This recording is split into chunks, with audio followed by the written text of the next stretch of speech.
The COVID-19 endgame bill would lift Utah's mask mandate by early April. While the governor feels that's right on track, a local doctor says it's too soon. Plus, 2 for 1 at a local blood drive. How the donations not only give the gift of life, but help fight against coronavirus. And a community coming together tonight for a Spanish Fork boy killed in a tragic accident. The family sharing what he loved most about life.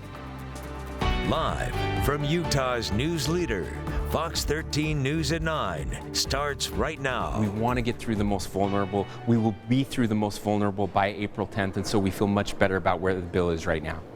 Utah Governor Spencer Cox poised to sign House Bill 294, which is dubbed the COVID-19 endgame bill. That, among other things, would lift our state's mask mandate in early April. Thanks so much for joining us tonight. I'm Brian Schnee. And I'm Amy Nay. Fox 13's Spencer Joseph is live for us tonight with what that would mean, as well as some new reaction from the governor. Spencer. Yeah, good evening. And Governor Cox told Fox 13 on Friday that he would sign the bill. But over the weekend, he spoke with Fox National News, actually coming out certainly saying that we will lift our mask mandate on April 10th. We will be rolling back part of the mask mandate on April 10th. We will still have a mask mandate for schools and for large gatherings, but the broader mandate will go away on April 10th. Utah Governor Spencer Cox made a strong statement Saturday morning, joining Fox News Live shortly after the Senate voted on the stimulus bill. In the interview, he confirmed the state will lift the mandate for sure on April 10th. Whether that's too early or too late, I don't know. But what I do know is that right now, every person in Utah with a risk factor above 1 for the coronavirus, that's everybody over the age of 50 and anybody with any underlying comorbidities, are now eligible to get the vaccine. It doesn't sleep. It doesn't care about politics. It doesn't care that we're all so tired of these precautions. It fully functions based on the number of susceptible individuals in our community. Just before the bill passed Friday, Dr. Brandon Webb with Intermountain called into question moving too quickly to remove the mandates, also estimating Utah has about 30% herd immunity for the virus. And right now, we're not there yet. We're not at a point where we can rely on that 30% herd immunity alone. Everyone wants to end the mask mandates. We don't want these to go on one day longer than is absolutely necessary. When the governor signs the bill, Utah will join Texas and Alabama as states planning to end their mandate, as well as several other states that have already ended it or never had one. But this isn't supported by everyone. Mayor Jenny Wilson issued a statement to Fox 13 saying, quote, "The legislature clearly has a crystal ball I don't have. I expect we will want to open and move freely, but wear masks in public to protect our kids until they can be vaccinated or we reach herd immunity. I will continue to follow CDC guidance, and I am certain April 10th is too soon." But as Utah eyes a month countdown to ditch masks, Governor Cox is confident. We should have about 1.5 million vaccines in the state by April 10th when that mandate goes away. So we feel really good about where we're headed and where we're going to end up. Among other things, actually, counties are able to put their own mask mandates in effect by their county councils or even cities with city councils. So that is a provision in the bill, but that would go away once the state reaches certain milestones later on after that April 10th date. Live on the Hill, Spencer Joseph, Fox 13 News, Utah. Thanks so much, Spencer. Starting tomorrow, Utahns 50 and older can start receiving the COVID-19 vaccine. So can people over the age of 16 with certain health conditions, including now types 1 and 2 diabetes, chronic kidney disease, and people with a body mass index of 30 or higher. And speaking of vaccines, more doses are continuing to go out here at our state. Almost 310,000 Utahns have now been fully vaccinated. The state reporting 412 new cases of the virus and 151 hospitalizations today. 9.2% of people have tested positive for the virus over the past week. The state is reporting the death of a Cache County man between the ages of 45 and 64 today. 1,976 Utahns have lost their lives to the virus over the past year. A local church giving back to the community with the gift of blood. About 50 members and guests of the World Mission Society Church of God donated today. Fox 13's John Franke shows us how this blood drive served a pair of purposes. There is always an urgent need for blood, but now those who give can have their blood tested for the antibodies of COVID-19. The donation stations were busy Sunday morning. So we're very thankful for our turnout, and we really hope that through this small effort that we can save a life and we can let people know that this is very essential during this time. The arm of Sydney Rogers proudly wears the badge of honor. She was one of dozens. Someone came from as far away as Wyoming and Idaho to give blood. The church holds this event every March. This year looked a bit different than 2020, but the blood drive's mission just as important. We were able to get that last blood drive in before the pandemic started, and we feel like it did make a big impact, because since then many people have actually canceled their blood drives, and so that's why there's such an urgent need. The American Red Cross follows FDA guidelines and tests all donations for COVID-19 antibodies. In a few days, those who donated will learn the results of their test, meaning they'll find out if they were ever asymptomatic and now have some immunity. The test also helps doctors, researchers, and those sick with the virus. When this pandemic began, we looked at the evidence from other illnesses and said there may be a place for giving people support to their immune system in the form of the antibodies, the immune response that people make when they contract the virus. Blood drives like this are vital now in more ways than one. Dr. Walter Kelly with the American Red Cross hopes beyond the pandemic, people of all backgrounds continue to give. It's a simple act that gives everyone the power to help their neighbor. There are very special blood groups that only exist in relatively larger numbers in Pacific Islanders, for example. It's the same thing with the African American community. It's the same thing with the Southeast Asian community. We need everyone to come out and donate, because those special blood units are often the only ones that can help certain patients. If you missed this event, you can still give blood. Just go to the American Red Cross website and schedule an appointment. In Murray, Sean Franke, Fox 13 News, Utah. Some tragic news out of Utah County this weekend. Deputies have identified the child killed in a bike accident in Spanish Fork Saturday afternoon. Investigators say 12-year-old George Dunbar Oldham was riding his bike near 1450 West, 4600 South, along with his brother, who was also on a bicycle, and his father, who was driving a side-by-side pulling a trailer. Police believe the boy may have lost his balance when he crashed into the equipment and died. Tonight, members of George's neighborhood gathered together for a vigil. We spoke with George's grandfather just moments ago. He was a special one, George. He had such an enthusiasm for life. He loved everything about life. He was enthused about his cousins' basketball games and the many things that he participated in. Well, if you would like to donate to the family during this tough time, we have a link to their GoFundMe page on our website, fox13now.com. Just so heartbreaking. We've got an update also for you now at a story out of Magna tonight. Dixie, the dog, you'll remember, that was set on fire and abandoned near the Saltaire area last Monday, is now continuing to recover. Her owner says that she's becoming more alert and mobile each day, and that she can now drink water and go to the bathroom by herself. While this is some good news on her progress, Dixie does still have a long road ahead. Doctors are concerned about kidney damage, how burns to her eyelids and ears will heal. The man accused of setting Dixie on fire is the ex-boyfriend of Dixie's owner, Michael Busico. He is locked up at the Tooele County Jail. If you'd like to help out with Dixie's recovery, we've got a link to her progress and a GoFundMe account at fox13now.com. Lots more ahead on Fox 13 News at 9, including this scary sight. It'll pop up. Hear which neighborhood this bobcat was seen in this morning and what you should do if you encounter one of these wild animals. A normal winter, we'll have a couple storms a week. You get 1 to 2 inches of water. But we haven't had much of a normal winter, have we? We're going to take an in-depth look at the increased fire danger that these conditions could create here in Utah. And of course, this weekend, it hasn't felt like winter. Yeah, we're moving from a warm weekend to a warm start to the work week. However, we're kicking up the winds ahead of our next storm. It's the winds of change. What's blowing in? I'll let you know. Well, this is a sight you don't see every day. Video sent in from a viewer in Fruit Heights from this morning. It's at the bottom of your screen there. You can see a bobcat casually strolling through the neighborhood. An early morning walk, right? Just going out to see what's going on. The cat seen walking through driveways around some homes. This video was taken around 6 this morning. So looking at that, watching that video, that bobcat was just out for a walk, looking for something to eat, probably. We need to learn how to live with wildlife. things that we can do so that our pets aren't taken. The bobcat doesn't kill our family pet or get in and take our chickens. Well, just out for a stroll, Mark Hadley with DWR says there are some things we can do to learn to live with wildlife. They recommend bringing pets in at night since predators often hunt at that time, and keep any other livestock like chickens or rabbits in tightly secured cages that those predators cannot get into. DWR says to always contact them whenever you see a wild animal near your home.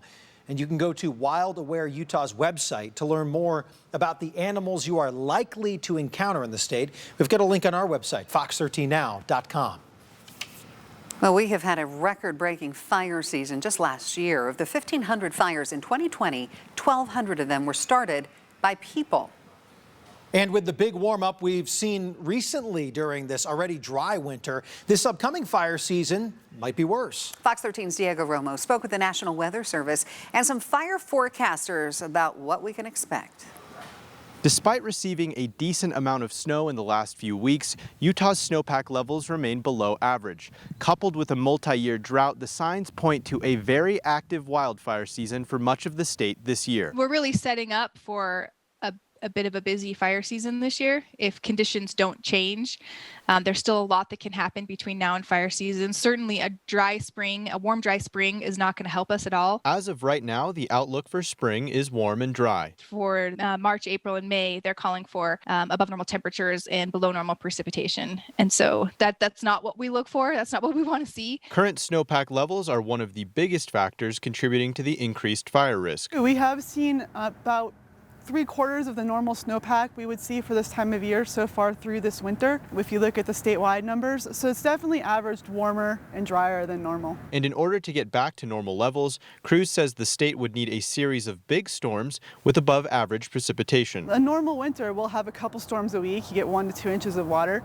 So to catch up, you'd have to get a substantially higher amount above what you would normally see in a winter. Utah is also in the midst of a multi-year drought, with 90% of the state experiencing extreme drought and close to 60% of the state in exceptional drought. Both levels contribute to increased fire risk. One of the larger concerns heading into fire season is the growth of Utah's wild grasslands, cheatgrass in particular, which is a major fuel for most wildfires. Ironically, dry conditions in the winter and spring can weaken grassland growth, which could help to reduce some of the fire risk this summer. So when we have a really dry period like we've had, that silver lining could be that we may not have the widespread grass crop that really leads to fast wildfire spreading, particularly in areas that butt up against communities. For anyone heading outdoors this spring and summer, the Great Basin Coordination Center says it's really important to pay attention to any fire restrictions and current fire danger. The extra precautions could help prevent some human-caused fires in what is expected to be a really active wildfire season. In Salt Lake City, Diego Romo, Fox 13 News, Utah. While the impact of wildfires can be devastating to Utahns and Utah's landscape, researchers at Utah State University are taking a closer look at how wildfires impact Utah's water supply reservoirs. Fox 13's Lauren Steinbrecher is on this story for us. Here's her report. Wildfires increased 20-fold in the last 30 years. We've really seen it go up quite a bit. A drying climate and a greater number of people recreating outdoors could be partly to blame for an increase in wildfires just over the last year, according to fire officials. At this point, a lot of these fires are uncontrollable upon ignition. And so that's why this is going to be a big issue moving forward. Dr. Patrick Belmont is a department head in watershed sciences at Utah State University. As wildfires become an increasing part of our future, he and others want to study the impact of wildfires on the most vulnerable watersheds across the state. So we've got 133 major watersheds. All of them have forest cover in them to some extent. And we're looking to see which ones of those are most likely to have severe wildfire and then to have events that are going to bring a lot of that sediment down into the reservoirs. Dr. Belmont and the researchers have developed a model that he says can not only predict where wildfires are likely to happen, but how much of that sediment is likely to make it down to the reservoir. The initial effect is just really poor water quality. Over the next month, Dr. Belmont says the model will run some simulations on all 133 watersheds. They'll then use that data to see what reservoirs are most vulnerable and what actions need to be taken. We know that there are some systems that have forested areas that are more connected to the reservoirs than others. But we really have to do all the physics to figure out how much of that sediment is going to be getting downstream. The sediment in the rivers eventually makes its way downstream into Utah's water storage or reservoirs. Dr. Belmont says not all wildfire is bad. The western United States is a landscape that naturally tends to burn. But he says prevention is cheaper than dealing with the aftermath. It's not a matter of eliminating wildfire at this point. That's not an option. But it's managing it so that we have a lower severity of wildfire. Lauren Steinbrecher, Fox 13 News, Utah. Well, we had a pretty wet February, some big snowfall, especially in our mountain areas, but drying out a little bit over the last few weeks. Are we going to recoup any of that in the coming week here, Brack? Well, it was encouraging in February, actually the second snowiest February in some of the mountain locations over the past decade, making up lost ground. I wanted to show you snowpack as we looked just a couple of weeks ago, where when we started winter towards end of December, first part of January, we weren't even 60% of normal. We saw that change though February, bumping up close to 80% of normal as we looked across the state. But just over the past couple of weeks, we haven't seen the storms. Yeah, we're going in the wrong direction. Still close to 70% of normal, but we really needed some help. We were hoping to keep that cycle going as we found in February, where we had these bigger snowstorms coming through. Even though we've been hit with a few weak systems, we need to go back to where we were in February, even though I know you're kind of tired of the snow from February, but we still have time, but our time is running out. I want to share a photo coming in from a viewer. This is just highlighting as we look towards the western desert. Yes, this is dry country for sure, but it is really dry. I spoke to a rancher who said he had to dig really deep to find that saturation in the soil. And we're going to be looking at a storm here for the upcoming week. Let's talk about its impact. But for this weekend, it was nice. Let's just highlight today where we're able to enjoy more sunshine and still temperatures above normal, getting up to 60 degrees in Salt Lake City. On average, we should be in the low 50s. Now, we weren't close to records. Yesterday, we did tie a record at 70 degrees. And tomorrow, we're going to be threatening record-breaking territory as we're going to be kicking up the winds out of the south. And because it's been so dry, as we saw yesterday, you get those winds, we start bringing in that dust from the western desert, some of the dry lake beds there, and that's what we're going to see tomorrow. Now, looking at the highs across the state, many locations in the 60s, even 70s, as you go from St. George over towards Moab, low 60s towards northeastern Utah. Right now, it's calm, mostly cloudy with these clouds in place, and as we're changing the flow out of the south, it is going to be mild as far as temperatures are concerned. This morning we were in the 30s. For tonight, we only get down into the 40s. As you can see, that blanket of clouds and that movement of high-level clouds tracking through the region, now even impacting northern Utah. So we're turning the flow southwest ahead of our next storm system. The cold front lining up. It is packing some cold air, lacking somewhat in moisture. Let's talk about its impact looking at the computer models. As we go from tonight through tomorrow, we'll have these clouds in place, but we get some sunshine to start the day off, as it will be mostly sunny skies throughout the morning into the afternoon. Then our cold front begins to line up. It gets here come early Tuesday morning. It's going to do a couple of things. Usher in some colder air, some clouds, and a few showers initially. It's mainly extreme northern Utah as we look early Tuesday morning. Then the front kind of stalls out.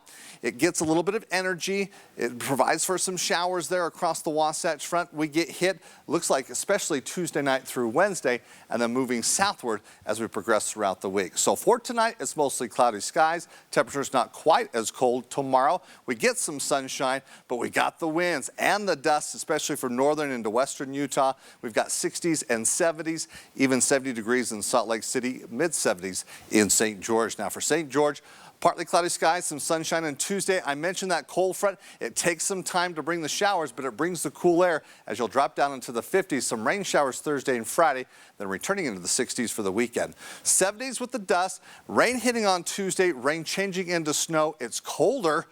And then the storm pushes away. We're back into the 50s for the weekend. So this is not the storms we're hoping for or looking at, but we get hit just a little bit, and we'll take what we can get. But tomorrow it's 70 degrees, but beware of the dust in the air. Thanks so much, Brack. Still ahead tonight, what's next for the UTA's light rail system? We're going to bring you more on what the public transit system is seeing for the future of Utah. And don't forget, when you can't watch us live here on Fox 13, you can always stream us online for free. Roku, Fire TV, Apple TV, we're everywhere. Just search for Fox 13 on your device. We'll be right back. Well, we hope you're having a great Sunday night. Thanks so much for joining us this evening on Fox 13 News at 9. Public transportation in Utah could see some big changes in the near future. With the Utah Transit Authority's light rail study now all wrapped up, the organization will begin to consider what changes need to be made to its light rail. UTA hopes it will create some new lines and new stations, but say there are many variables to consider.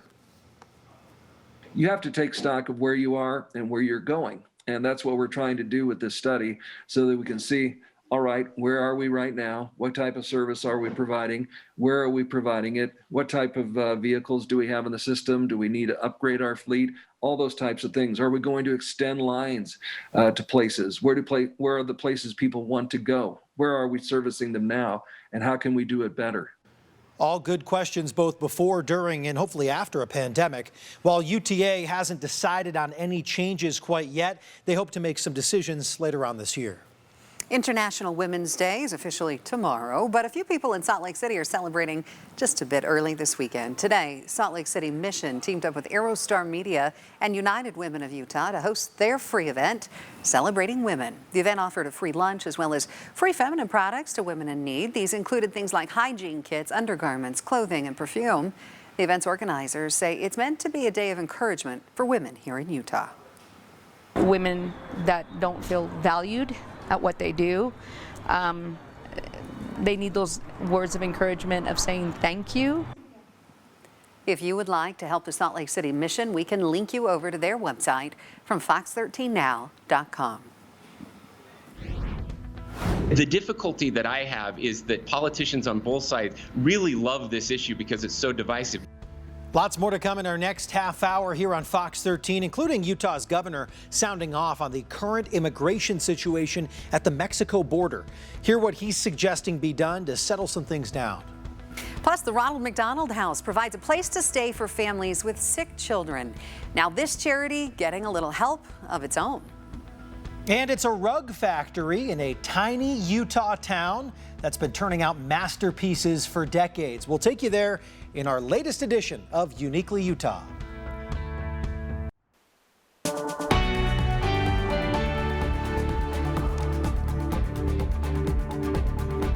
Thanks so much for sticking with us as we begin the second half hour of our 9 o'clock show. In national news tonight, the Biden administration's COVID-19 relief plan is one step closer to becoming a reality. The $1.9 trillion package passed the Senate along party lines this weekend. President Joe Biden says this bill will help America rebound from the pandemic.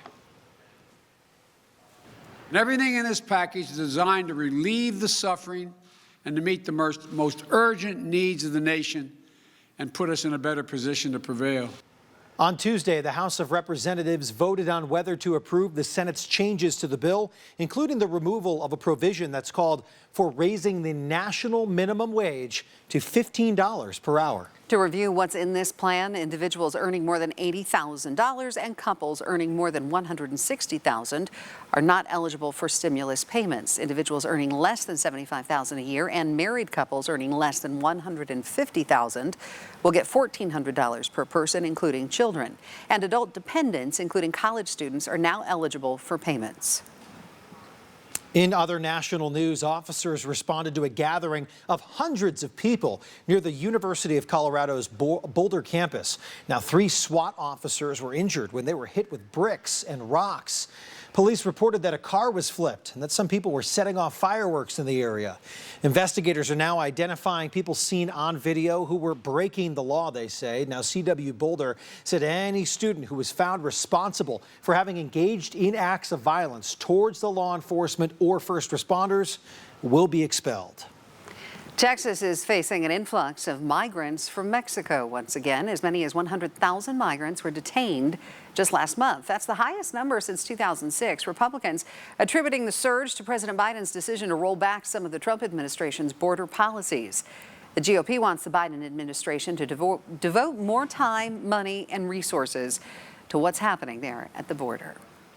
Utah's Governor Spencer Cox speaking to Fox News about this issue this weekend. He has a unique perspective on things. He served his mission for the Church of Jesus Christ of Latter-day Saints in Mexico. He says it's a problem that requires a solution with multiple parts. Republicans and Democrats alike believe that we need to secure the border. That's absolutely important. President Trump was right. We have to secure the border, but also we have to fix legal immigration. The White House insists there is no crisis and that it can handle the situation along the border more humanely than the previous administration. Tomorrow, jury selection for the trial of the former Minneapolis police officer who killed George Floyd is expected to begin. The incident sparked the largest civil rights movement America has seen since the 1960s, with months-long protests against police brutality. Now the city of Minneapolis is bracing for another round of unrest, boarding up government buildings and increasing security measures. We need to be working directly with those peaceful protesters, and we have been, to make sure that we as a city are better able to distinguish between those that are peacefully protesting and those that seek to cause violence and destruction in our city. You can watch the trial of Derek Chauvin for the death of George Floyd starting tomorrow on our sister network, Court TV. You can find them over the air on channel 13.3. They're also available on Roku, Fire TV, Apple TV, and Android devices.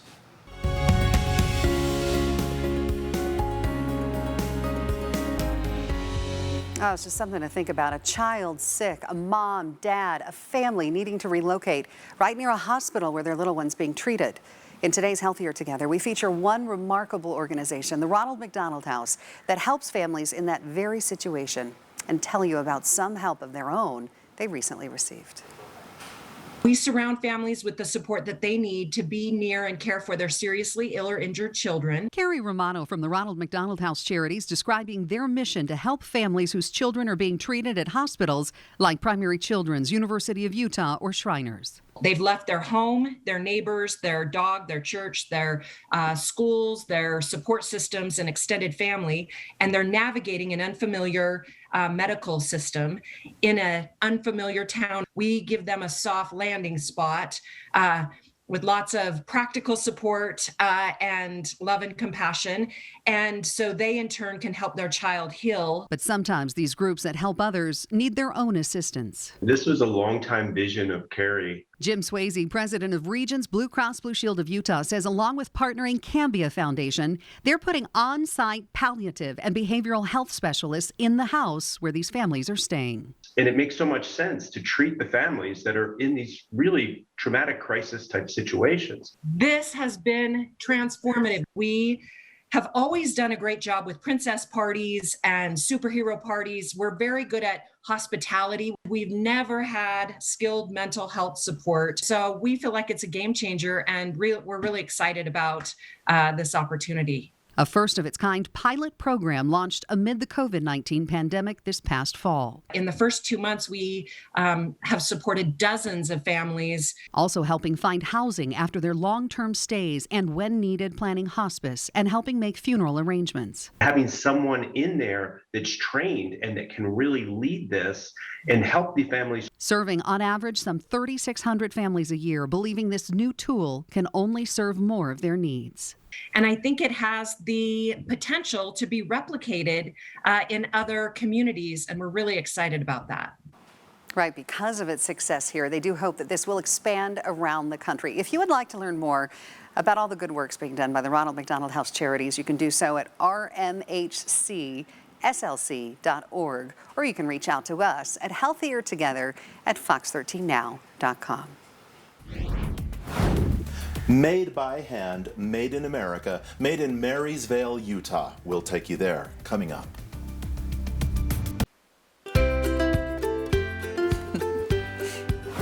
Well, if you blink, you'll miss it. That's what some people say about Marysville, Utah. It would be a long blink, yes. Brian. Yes, this little town is just 30 miles south of Richfield on Highway 89. If you are traveling through, you might want to stop and check out one of Utah's most unique traditions. Fox 13's Todd Tanner takes us there in this latest edition of Uniquely Utah. Everybody who comes here will tell you, there's just a feeling about Marysville. In a town so small it doesn't even have a stoplight, It's just a good place. There's a shop on a side street that has a heartbeat of its own. This is Lizzie and Charlie's Rug Factory. The building opened in 1903 as a mercantile. After that, it was a bar and a pool hall. Lizzie and Charlie Christensen bought it in 1934. He ran a little shop here. He sold a little bit of everything, but eventually he started making rugs. A tradition that continued for decades. When we moved here, there were still a handful of little old ladies in town who could remember their moms stripping their old clothes and rolling it in balls, take it to Charlie, and he would make them a rug for 50 cents. By the time Jeannie Knowles and her husband bought the building in 2010, Lizzie and Charlie had taken their places in the town cemetery, and the building had been vacant for almost a decade. My plan was to have a quilt shop, but when word of mouth got out that someone was restoring the rug shop, people started calling and giving us looms. It's almost like the building and the town told you what you were going to do. Absolutely. We just fell into this business. We have 8 different weavers here, and we all have our favorite thing. Rugs are made from cotton, wool, and denim. These are the selvage edges of upholstery fabric, and we buy this in bulk and then just put it together. I really enjoy it. It's fun. Megan Boyle moved to Marysvale a year ago. What made you want to get started doing this? Well, I love history, so it was really cool to see all the looms and stuff. This will be her first rug, and she's been cautioned. It's old-fashioned. It doesn't go fast. There's no computer program or smartphone app to tell Megan what to do next on the loom. You'll notice they're not plugged in. We're very green. Creativity and conversation Cut it about this long. are the threads that tie the past with the present. Remember what you did on the header? During winter, the shop is closed while rugs are stockpiled for the summer season. We're on the road to Zion's and Bryce Canyon. We get lots of international customers. Okay. Occasionally a busload. Which is a good thing because, just like the old days, the rug factory relies on foot traffic. In this day and age, to compete with a box store or online, you have to give people an experience. And the experience we give them is watching it being done, hearing the story. And when they see it, they appreciate it so much more. Rugs from Lizzie and Charlie's shop cost between about $60 and $90, and they last for decades. I do get attached to them as I'm making them, and then there's another one I'm wanting to make, so it's okay to let that one go. In Marysvale, It's a very enjoyable life. Todd Tanner, Fox 13 News, Utah. Well, up next, are we starting to see a boom in the tech industry in southern Utah now? Up next, hear about the upcoming Tech Ridge coming near St. George. Jeff? Yeah, coming up in sports, the Dixie State football team played today against the Aggies of New Mexico State, and the NBA All-Star Game. Plenty of local ties, including Damian Lillard and 3 Jazz players. Highlights are on the way.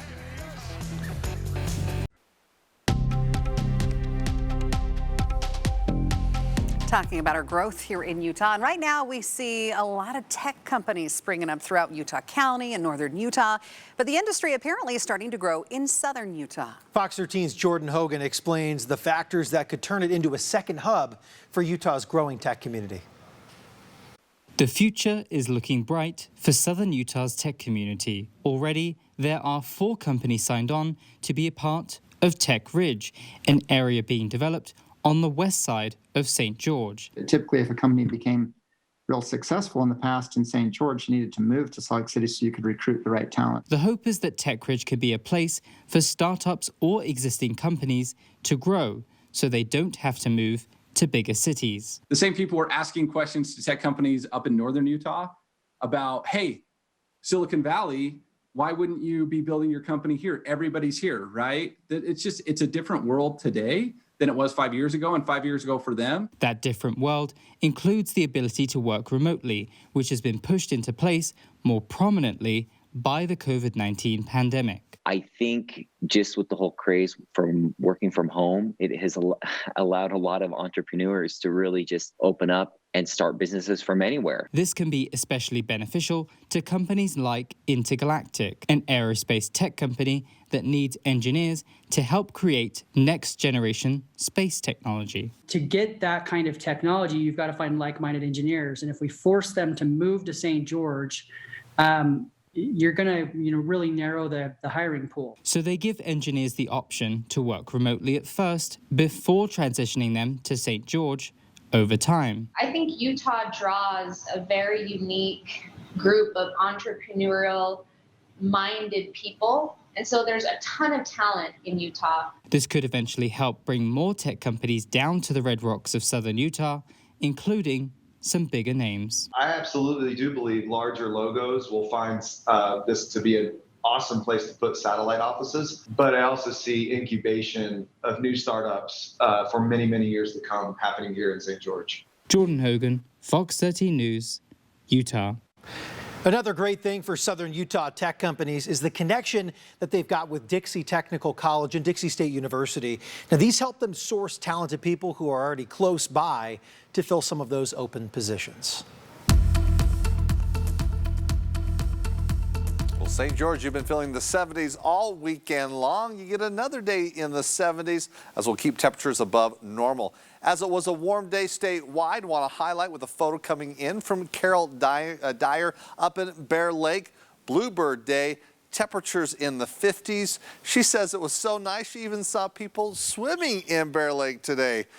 Mind you that the temperature of the water, at 34 degrees. So, I don't think you want to be doing that quite yet. But yeah, definitely a hint of spring as we look throughout this weekend. Now, speaking of swimming, polar plunge, well, the temperatures will be plunging here as we move through the upcoming week. Reflecting last week, we've seen a steady climb. Recalling last Sunday, we were in the 30s, quickly climbing into the 60s by Wednesday. And even on Saturday, we got up to 70 degrees. We're going to be in this territory at least for tomorrow with a stronger southwest flow that'll allow temperatures to bump up. But again, it's that wind before our next cold front that looks to get here on Tuesday. Looking at your temperatures right now, we've got some clouds in place. Overnight, we're not going to drop quite as much as we saw last night, as we're looking at fairly mild temperatures still at this hour. We're in the mid-40s in Vernal, low 50s at Delta, still close to 60 degrees in St. George. Long-range outlook, we're looking over the next week and a half. What's going to happen precipitation-wise? We said, it's been dry here and kind of turning off the storms over the past week and a half. And looking ahead, we're still forecasting, at least the long-range computer models, below normal precipitation. This is not what we want to see. We really turned a corner in February. Now, the scales are kind of tipping as we're looking at a dry situation, at least for the next week and a half to 2 weeks. Now, watches and warnings, nothing in place. Potentially, though, we could maybe see a wind advisory that'll be in effect for tomorrow. As I mentioned, we're going to kick up those southwest winds. As we saw Saturday, ahead of that weak cool front that pushed its way through, we're going to find sustained winds anywhere between 15 to 25 miles per hour, west central, southwestern Utah, even along the Wasatch Front. And that means it's going to be a dusty day pretty much statewide. As that cold front doesn't get here until early Tuesday morning, it will change the wind direction. Then the focus really turns towards southern, southeastern Utah as we go from Tuesday into Wednesday. So we've got the winds that'll be in place as the storm making its move. Now, ahead of that storm, we are seeing some high-level clouds, not seeing a threat of precipitation. Some drier air will move its way in for tomorrow morning into the afternoon. We'll see some sunshine. Then the colder air comes in. We start seeing that cold front push through. It hits Tuesday morning. It's not going to bring a lot of precipitation. A mixture of rain and snow for the valleys. Snow up in the mountains, we're talking maybe 4 upwards of 8 inches for the mountains, and not seeing any accumulation as far as snow is concerned along the valley floors. But we'll see some snowflakes, just kind of short-lived on Wednesday morning. But here's your forecast hour by hour as we look towards tomorrow. We're going to be waking up with some clouds, but mild temperatures. We get up to 70 degrees. It's dusty sunshine, though, for your forecast. Mid-60s through central Utah and 70s in St. George. Now, as we go from the 70s to the 60s to the 50s, you're going to see some showers Thursday and Friday, short-lived, and then it's out of there for the next weekend. And for northern Utah, we go from 70s to 40s. Yeah, feeling kind of winter weather back into the forecast, mixture of rain and snow. And then Thursday and Friday, things clear out, and we're back into the 50s by Saturday. Well, the Jazz well represented in the NBA All-Star game tonight, and for good reason. They were the top team in the NBA before the break with a record of 27-9. In his 14th season in the NBA, Mike Conley finally made his first All-Star team. Donovan Mitchell joined him on Team Durant, his second straight All-Star appearance. Jazz head coach Quinn Snyder coached Team LeBron. He had Rudy Gobert on his side, also making his second All-Star appearance. To the highlights, LeBron James, the bounce pass to Gobert for the dunk. Here's Mitchell on the break, throwing it down. Former Weber State star Damian Lillard has range from half court. Count it. Third quarter, Gobert takes it in for the Jam. He scored 10 points.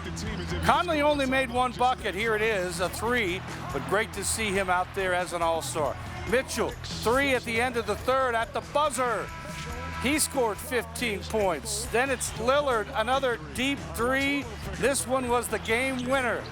Dame time, you betcha. He scored 32 points. Team LeBron won it. Giannis Antetokounmpo was the Kobe Bryant MVP. He made all 16 of his shots. Conley and Mitchell also in the three-point contest before the All-Star game. Conley was hot at the end of his first round, making all 5 from this spot in the corner. He made the final with the 28 score point.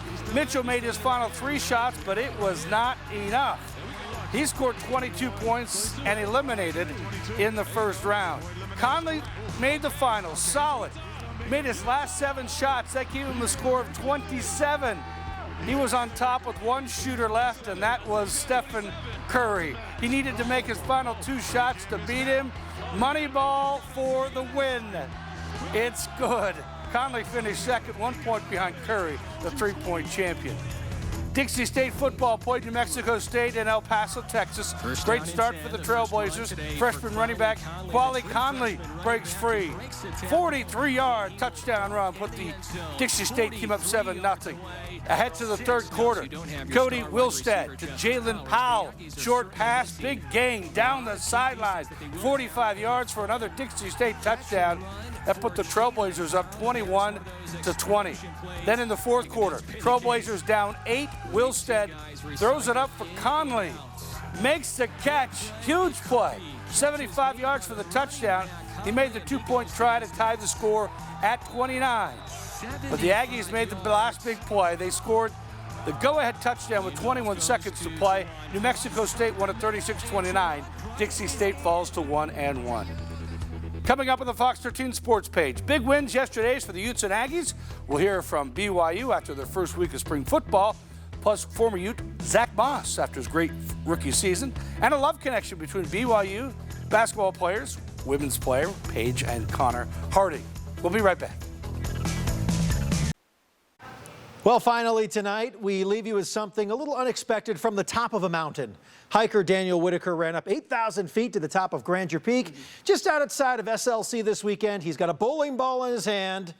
He found a makeshift setup there and knocked down some pins. I was going to roll it off the mountain. Ziggy. No, I was worried for who was below that. It was a strike.